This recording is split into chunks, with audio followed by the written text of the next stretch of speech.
time, in a gloomy castle on a lonely hill, where there were 13 clocks that wouldn't go, there lived a cold, aggressive duke and his niece, the Princess Saralinda. She was warm in every wind and weather, but he was always cold. His hands were as cold as his smile and almost as cold as his heart. He wore gloves when he was asleep, and he wore gloves when he was awake, which made it difficult for him to pick up pins or coins or the kernels of nuts, or to tear the wings from nightingales. He was 6'4" and 46, and even colder than he thought he was. One eye wore a velvet patch, the other glittered through a monocle, which made half his body seem closer to you than the other half.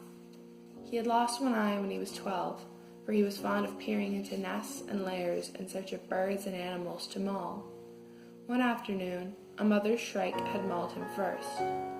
His nights were spent in evil dreams, and his days were given to wicked schemes. Wickedly scheming, he would limp and cackle through the cold corridors of the castle, planning new impossible feats for the suitors of Saralinda to perform. He did not wish to give her hand in marriage, since her hand was the only warm hand in the castle. Even the hands of his watch and the hands of all 13 clocks were frozen.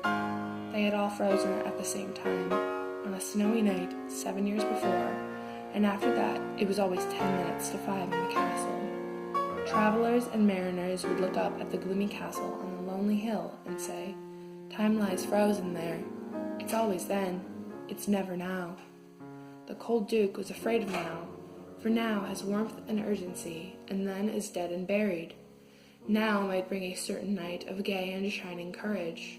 But no, the cold duke muttered, the prince will break himself against a new and awful labor, a place too high to reach, a thing too far to find, a burden too heavy to lift. The duke was afraid of now, but he tampered with the clocks to see if they would go, out of a strange perversity, praying that they wouldn't.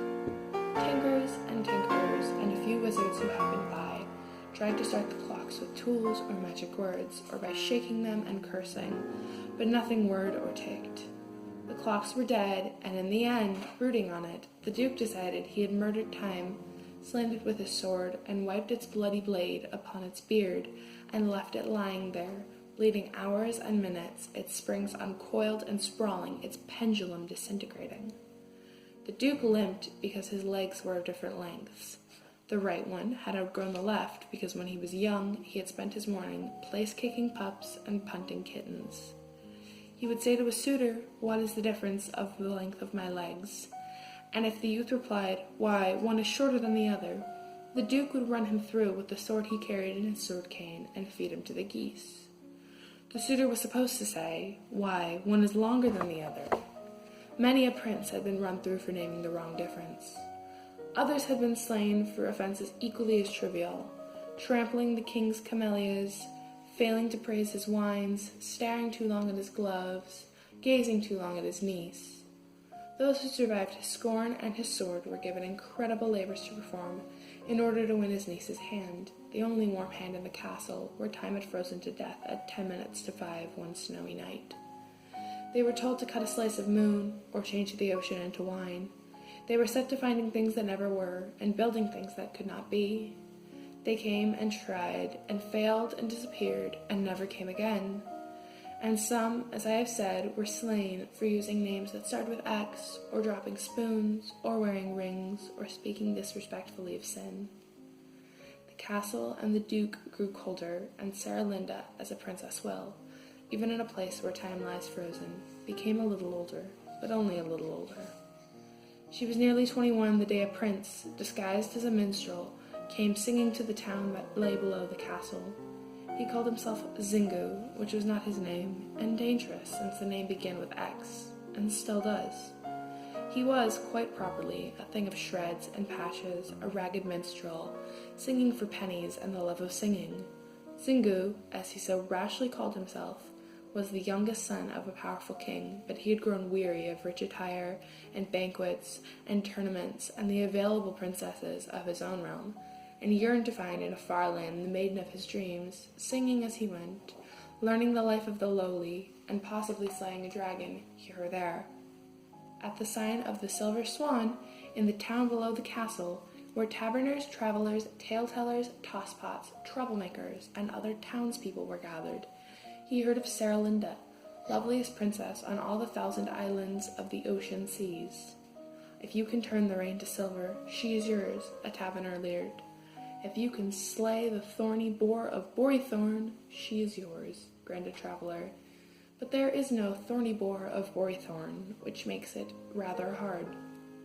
What makes it even harder is her uncle's scorn and sword, sneered a tale-teller. He will slit you from your gurgle to your zatch. The Duke is 7 feet 9 inches tall, and only 28 years old, or in his prime, a tosspot gurgled. His hand is cold enough to stop a clock, and strong enough to choke a bull, and swift enough to catch the wind. He breaks up minstrels in his soup like crackers.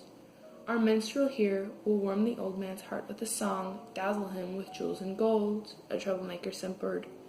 He'll trample on the Duke's camellias, spill his wine, and blunt his sword, and say his name begins with X, and in the end the Duke will say, "Take Saralinda with my blessing, O lordly prince of rags and tags, O rider of the sun." The troublemaker weighed 18 stone, but the minstrel picked him up and tossed him in the air, and caught him, and set him down again. Then he paid his due and left the Swan. I've seen that youth before, the traveler mused, staring after Zingu, but he was neither ragamuffin then, nor minstrel. Now, let me see, where was it? In his soup, the tosspot said, like crackers.